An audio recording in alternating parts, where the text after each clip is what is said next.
James Lutton here for Slothbox. Delighted to be joined with Joe Gallagher. Joe, how are we? Not too bad, mate. Not too bad. Another busy morning here. Absolutely. Obviously, fight week for Mark Heffron. His last day of camp today. How's he been looking? Yeah, really good. Just did some tech sparring work today. Just going over a few things. He's a sprint session tonight, a light pad session tomorrow, and that's him done. So yeah, as you might have seen there, he's on weight now. So just holding him now till Saturday. I asked him the same question. I'll ask you the same thing.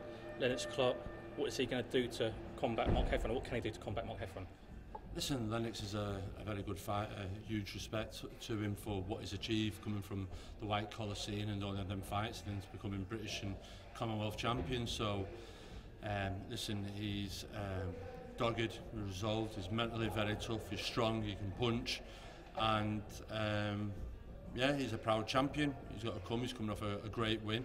Bit of an activity, but all Errol Johnson fighters are always fit fighters. You've just seen that recently in that is it Tyler Denny fight, and yeah, they got the win. The camp's flying, so yeah, it's got to be a good fight. But there's things we've worked on with Mark, and if we get them off for the night, then I'm confident Mark will be the new champion. So you had Mark about 10, 11 years ago. He left the gym, come back again, almost full circle. I said to him, everything happens for a reason. What's it like having him back in the gym? Yeah, it's great. Mark's always been a good fighter. He had huge potential. Like anything, it's like all prospects that turn pro these days.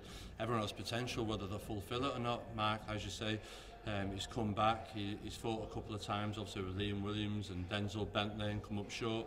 But yeah, no, he's in the gym, and yeah, he's had a very good camp. Now, world champions in the gym. We've got Tasha Jonas, just spoken to her. There's talks of obviously a September fight. We're looking at Rankin. There's talks of that falling through in her fight and Terry Harper, but it sounds like the Jonas fight is still on the table. His offer's been made, etc. Just where are we with that? Yeah, at the moment, Rankin's got the offer from Natasha Jonas. It's a very good offer, very lucrative offer, and I don't think there's no offer to match it. So I'm quite surprised, really, of the delay, really, of the fight being made. I thought it was all agreed way back in May, but here we are now in July, and it's still not done. So hopefully it'll get done now this next week or so. Surprised if it doesn't get made, and I'd be really annoyed if it doesn't, because we just feel like we've been strung along all this time. What's that like? How frustrating is that? And do you feel like you've almost wasted some time there, obviously trying to get Tasha a date? Yeah, no, Natasha, we were due to put her out in May time, and but Rankin was going out that time, and we said we'd go that time, Joe, to build it up, and they said no, we'll fight Tasha straight away after that. We'll do it in September. So hence why Natasha didn't get a job. So that's the reason why I'd be annoyed, because I just feel being a waste after them giving the word. So hopefully it'll be done this week. Another world champion in the gym, Butler. A lot of talk with him and Naoya Inoue. Again, how far are we along the talks of that? Yeah, no, I spoke to Mr. Honda over the weekend, and Richard Schaefer. It's going along steadily, and yeah, maybe we should speak again this week. But the negotiations are ongoing at the moment, and that's all I'll say on that. Sonny Edwards has been very vocal about Paul.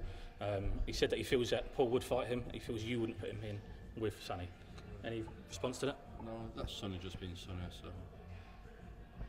Sonny's brother, Charlie Edwards, he's been here with yourself on his two-time mission.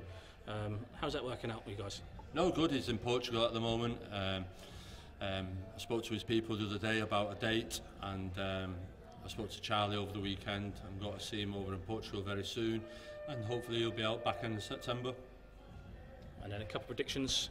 So, big heavyweight fight rematch, Anthony Joshua, Alexander Usic. How do you see it going, and why? Usyk. Why? I just think he is the better fighter all around. I feel he was a competent amateur, and I feel his professional career is just carried on where he was as an amateur, where he always fought world-class level fighters in their own back garden.